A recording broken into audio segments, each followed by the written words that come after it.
Hey, welcome, all my right thinkers. Thanks for tuning in to check out your boy, P Funk. Thinking right out here in the lab. I do what I do for you. Oh, I got something for you today. Calm down. Oops. Okay, right as in 25 rules to live by. Storytelling. Story with a message. Oh, I got a message in this story today for you for life lessons. And it's for real. Listen to the title. I'm trying to give you a heads up. I'm talking esoterically to my people right now. For those of you who know, you're going to enjoy the show. For those of you who don't, you may not have a clue what I'm doing. So just sit back and enjoy the ride. Let's do this. I appreciate you tuning in. The numbers are off the chart. I'm loving it. So that's what I'm doing. I'm just giving it to you the way I do for you. Let's go. Right thinking mission. And I'm on it. Boy, am I on it. It's to enlighten, inspire, educate, and motivate you, the individual, to a higher spiritual level of enlightenment. I'm busting at the seams right now.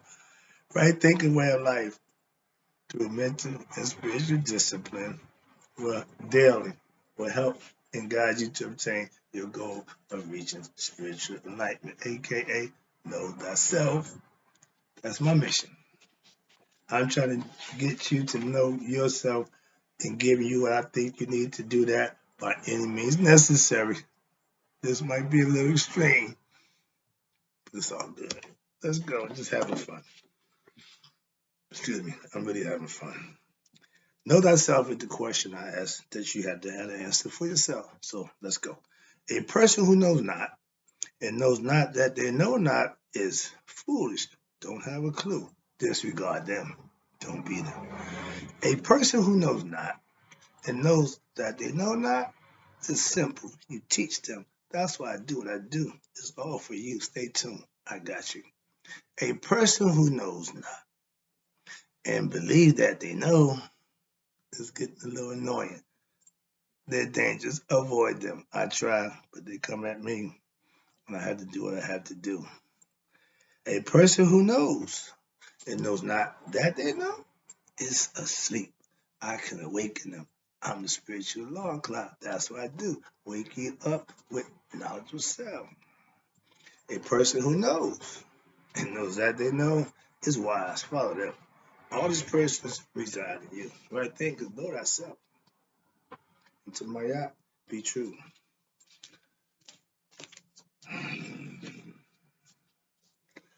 Let's take it back. Let's go way back in time when the days of being a space cadet was the norm. Right thinkers, what I'm talking about is let's talk about tripping.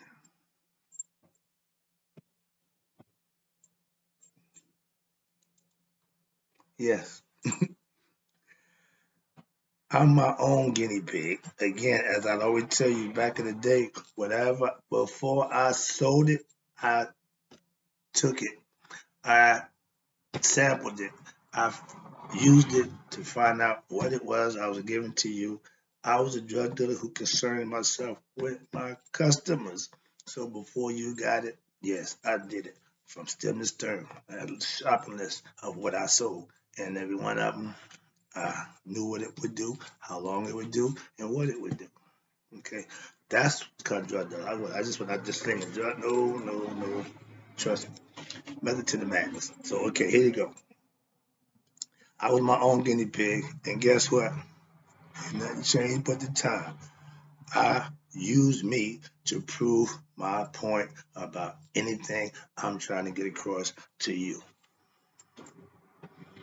Experience, remember, experience, wisdom, knowledge is having done something and you got knowledge of it. You experienced it. Now you're wise. You can expound on it and teach others, hopefully, or tell it to others, and hopefully they get the message and they can learn from it. That's teaching.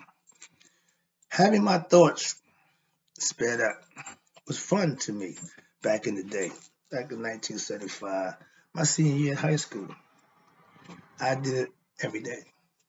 On my way to school, the drug, but that time the local drug dealer was on my path to go to school. I had lunch money. It was either lunch or tab acid. I opted out for the latter daily. So yes, I tripped daily my senior year in high school. To this day, it's still a blur. Stuff come and go, and I don't know if it happened or if I just again a blur. So understand that. So the whole time at the reunion, people say, "You don't remember me?" No, I really don't. I'm being honest. So yeah, I wasn't trying to be facetious or disrespectful. I just didn't remember a lot of people. And I tripped every day my senior year in high school at Westside, 1975. And guess what? No one was the wiser that I was tripping balls every day. Just young, aka Space Cadet. I lived in the upper atmosphere. I was a functioning tripper. I would trap acid first thing in the morning, got my little breakfast before I left home. When I got there about 8:30, 9 o'clock, Shane be leaving the station. You get the jaws start to get a little loud because I get that feeling. Hold on, wow, we about to go for a ride. Kansas is going bye bye, and I really enjoyed that. That again, I would be tripping balls on the inside, but outside, I'm just functioning like I do now. You would never know. If you didn't see me take it, you wouldn't know if I'm tripping or not. That's the whole thing about when I learned how to get high. I was in the house we worked at. My man would go to sleep. They would be sleeping past me, joint. I hit it and take a little hit. I'm sitting there. I'm high as a cooter brand. I'm high as Dick was when he died. My man wake up. I like it nothing. So I learned how to disguise being high. That's my point. It was no fun to be high, and everybody look at he bugging out. So that wasn't never my motive. I mastered. What's this? Being high is Cooter Brown. Or high as Dick was when Hattie died. Why? Because of the practice. 13, 14 years old. I ain't proud of that, but that's how it started. My environment, I'm a product of the environment. I'll leave it there. Yeah, I was part of the illegal family business. My mother don't like that, but it's the truth. Again, transparency. I can care less. It is what it is. Let's go. What does I keep my bags packed mean? Good question. Back in my space cadet days, when you was asked, "Are you ready for a trek?" Those in the know would respond, "I mean, I keep my bags packed." That was like the inside password for us space cadets back in the day to know one from the other. If you heard that conversation and you was understanding what's going on, you put your bid in and you let it be known. Other than that, you have a clue what's going on. That's what we did. So like basically we could talk to each other around other people. So that's the little password. But yeah, it meant I'm always ready to drop that tab and going off on that trip out of space. Yeah, the mind just, I love that to this day.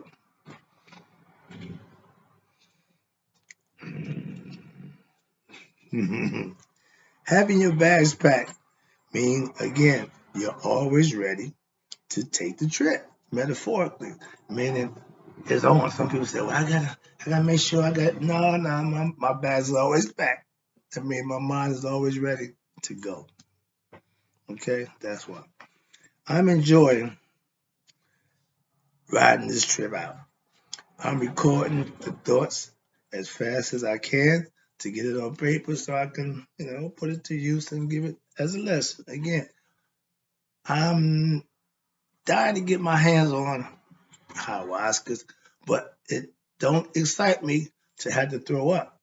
I ain't big on that. That's why I couldn't do that heroin and meth nonsense. No, I ain't throwing up. No, I ain't trying to get high like that. So, but that aspect of it. But then you got the DMT. These are hallucinogenic psychedelic drugs. old space cadet. Just out of curiosity. I ain't trying to do that nonsense, but I'm curious why. Again, the mind is, that's my mind. All right, so let me get back to the lesson. Where was I at? Okay, yeah. Oh, we did that already. Yeah, okay. Now, something, okay, yeah, something that's physical, if not used, will deteriorate, meaning your muscles get apathy, your thought process, if you weren't using it, even your brain, dementia, all that other stuff. When the brain, like anything else, a muscle, it have to be exercised, it has to be used. So when you don't use it, you lose it. But I use my brain daily. Ain't nothing changed.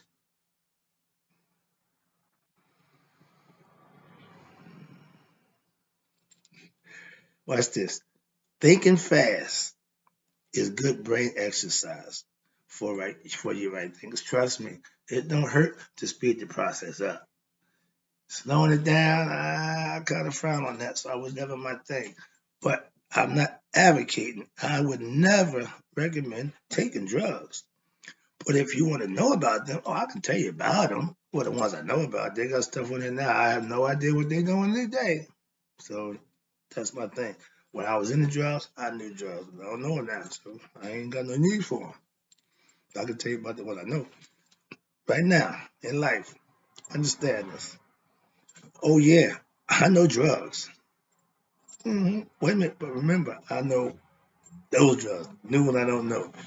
I just don't use them or sell them anymore like I used to. But I know them. It ain't changed much. Okay, you take them, you use them, enjoy them. But see, back in my day, we had what they call recreational users. Then you had addictive users. The addictive ones kept they on the low. They wasn't sociable. They had a problem. But the socialites, we got together, hung out, sniffed, and chilled, and that was cool. That's called recreational use. We sitting around playing music, getting high, talking, conversing, enjoying the festivities. We thought it was cool. We didn't know better. Again, that was what we did. We was young. Now watch this. I'm a grown ass man. Understand that. And I'm fully responsible and aware of whatever I do. Trust me, if you got something that I know about, man, I'm gonna try it out. That's what I do. Well, man, I ain't got a problem with that. So trust me. I'm grown. Getting high is a choice. After you make the choice, you have to what? Live with the consequence that come behind that choice that you made. Don't make the choice to do it and then don't want the consequences. No, it don't work that way. And we should teach our young that's how life goes. You do this is going to happen. An equal opposite reaction. And if you do good work, you get good in return. If we taught that and educate them on that life concept early in life, at least they had that under control. They know how to get what they need. Why? By doing the right thing. Not getting high and think they're gonna go through life floating on cloud nine. Remember that record? Cloud nine, you can be what you wanna be on cloud nine. Why? You ain't got no responsibilities in life. The young people, the millennials they call them, they think they on cloud nine and they ain't even on the drug. They, they think the world is just world of harmony. They think somebody owed them something. That's because the parents didn't hold them accountable to be responsible. Obviously, not the millennials, just who the parents of the millennials. So get back to say the lesson. So I'm sorry about that. We're dealing with tripping. You got that one. Oh yeah. Yeah. I always did uppers. Speed, coke, LSD, mushrooms, pure ride. They had some stuff over in Philly they called the Beast, but it was all, upward hallucinated drink. We had the THC, the elephant tranquilizer, the horse tranquilizer, all that nonsense. But they was all hallucinogenic, psychedelic drugs, and that was the 70s. That's was the drug of our choice. I called it brain food. Why? Because it fed the brain. If you dumbing the brain down. I don't want to do that. I don't mind speeding it up, but I got a problem slowing it down. So I was never into that thing. No.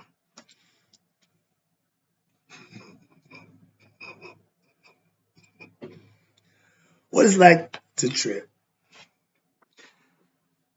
Back in the day, I would just give you this long soliloquy about this, that, and the other, but I've gotten better. I can make it real small, short and sweet. It's an inner body experience. Your mind is going a whole bunch of other places, but your body is still here. Like when you go into a dream state, you don't need the body. When you're tripping, you don't need the body. The body just along for the ride. It's just there. But it's an inner body experience where the mind can go anywhere you want it. That's the difference. They call it tripping. Why? Because the mind goes places, the body don't move. They call it dreaming when you're sleeping. Hope you get the concept. Your mind is a hell of a thing, a hell of a machine, a mechanism. But guess what? Right thinking philosophy teaches you what? How to master using that hell of a machine you got. Because if not, it'll do its own thing. A lot of us ain't even aware that the ego will run the show if you let it. And a lot of us are ego driven and don't even know it. But when you're tripping, you're under the influence, you're altered state of mind heightens. And if you're weak minded or you ain't really, sharp at thinking, it could send you on what they call a bad trip. Because you want the thought process that's better to slow down. It don't work that way. Once you get it in your system, you need to just hold on and go for the ride. And it served me. Quick story. All the drugs I did, I did a lot of them. But when I went into mental institution and they gave me their drugs, it made you slow. It took you to get up and go and got up and left. Thorazine, how dog. I still have nightmares about that nonsense. Why? Because you can't do nothing about it. So that's why I wasn't ready for that. I said, boy, this is some bad mamma jamma here. Why? I can't do nothing with this beast. It had got the best of me. So yeah, there's some things we can't fight. And I know that prescribed drug they give you, ooh-wee, ain't no joke. Give me the recreational. So, but now I can get all that nonsense. But back then, my experimental and recreational use of drugs helped me survive when I had to be put on prescription drugs.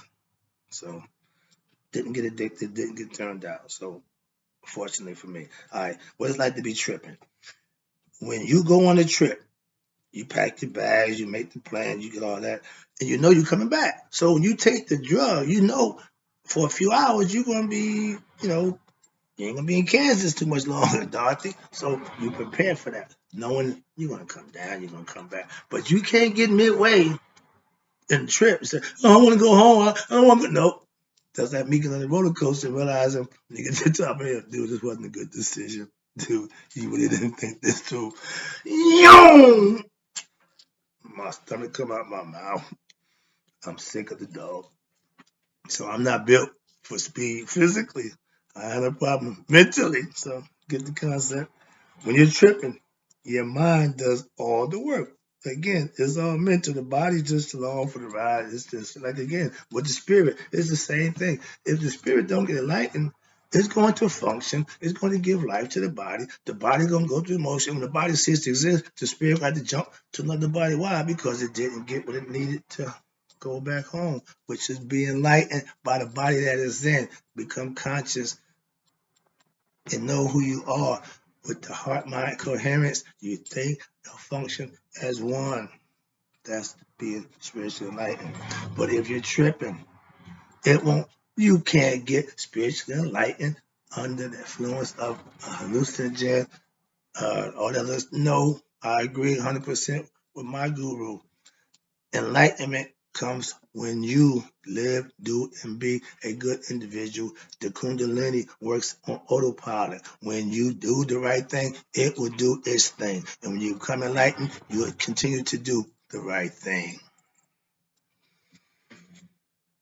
When you master tripping, you can function as if you're normal, like I did over 45 years ago. Okay, so it ain't a big deal if you're comfortable with it. You got people who are functioning junkies, functioning addicts, crackheads, all what. So you can get under the influence, but that alcohol ain't no joke. They think they function, but another lesson. But if you're under the influence of any drug, you can't think that's going to help you do anything except experience that altered state of mind for a short period of time, and then you're going to come back home. Okay, that's what they call the trip. You go and you come back. Let me wrap this up for you. I hope you're getting the concept. I want to lay this out to you. Wow. Trippin. Let me wrap it up. The ride, guess what? The ride the same, but the thoughts have changed. I put my thoughts on paper and I put them out there. We'll check them out later, but let me wrap this up. Yeah, I am enjoying the ride of an LSD high, but I can't ride the roller coaster physically. No. But mental, man, I keep my bags back. I ain't no joke. I don't mind speeding up my mind, but in real life, I don't like speed. I'm built for comfort. I ain't built for speed. Like my man said, I got what all you young girls need. Nah, just Jocko. Sorry about that. Another lesson. All right, let me wrap it up. Appreciate you tuning in. I'm more than halfway home at this point of the ride, but it's smoothing out. It didn't get that intense, so it's all good. Ain't nothing changed. I'm good. It's like riding that Bronco. Yeah, it's trying to buck. Yeah, I ain't going nowhere. Come on, man. I do this. Excuse me. Oh, guess what? I still got it. Yeah, it's like riding a bike. No matter how long between times, when you get back on it, you know what you're doing. So that's what it's all about with me. And hey, to my right thinkers, if you want to experiment, be your own guinea pig and enjoy the ride. I did. Hope you enjoyed the lesson. We'll talk about it later. I got you. Peace.